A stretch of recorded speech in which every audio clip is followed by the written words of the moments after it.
নমস্কার বন্ধুরা, আমি তন্ময় আর আপনারা আছেন ইনফরমেটিভ তন্ময়ের সাথে। বন্ধুরা, ডিম নিয়ে ভালো খবর দিলেন এক চিকিৎসক। হ্যাঁ বন্ধুরা, আপনারা ঠিক শুনছেন, ডিম নিয়ে ভালো খবর দিলেন এক চিকিৎসক। মুরগির ডিম নিয়ে নানা মানুষের মধ্যে লুকিয়ে থাকা নানা ধারণা ভাঙার চেষ্টা করলেন তিনি, যদিও সব বক্তব্যই তার নিজস্ব। রবিবার হোক বা সোমবার, প্রতিদিন ডিম খাও, এই এক বিজ্ঞাপনের ট্যাগলাইনে প্রাত্যহিক ডিম খাওয়া নিয়ে প্রচার জায়গা পেলেও ডিম খাওয়া নিয়ে নানা জনের নানা মত। ডিম খেলে কোলেস্টেরল বাড়ে এমন ধারণা দীর্ঘদিনের, অনেকে তা বিশ্বাসও করেন। আবার অনেকের ধারণা ডিম খাওয়ার সঙ্গে হৃদরোগের যোগ রয়েছে, ফলে ডিম খেলেও তা বুঝে শুনে খাওয়া উচিত। প্রতিদিন অনেকেই ডিম থেকে নিজেকে দূরে রাখেন। আবার আরও একটা বিষয় নিয়ে প্রশ্ন মানুষের মনে আছে দীর্ঘদিনের, সেটা হলো একদিনে কটা ডিম সর্বাধিক খাওয়া যেতে পারে।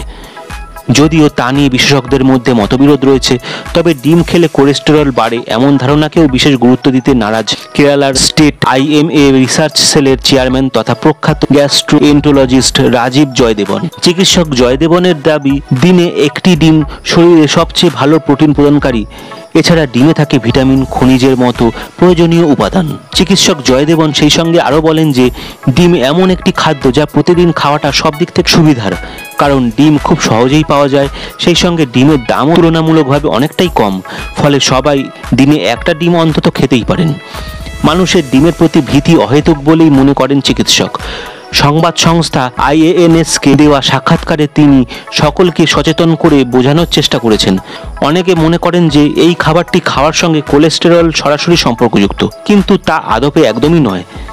তাহলে বন্ধুরা, আজকে জানতেই পারলেন যে ডিম খেলে যে কোলেস্টেরল বাড়ে সেটা কিন্তু ভুল প্রমাণ করছেন চিকিৎসক জয়দেবন।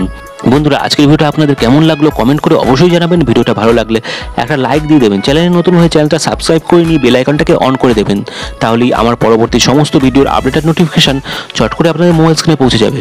বন্ধুরা, আজকের ভিডিওটা আমি এখানেই শেষ করলাম। পরবর্তী দিনে আরও এই ধরনের ইন্টারেস্টিং ভিডিও নিয়ে আপনাদের সামনে চলে আসবো। ভালো থাকবেন, সুস্থ থাকবেন। জয় হিন্দ, জয় ভারত।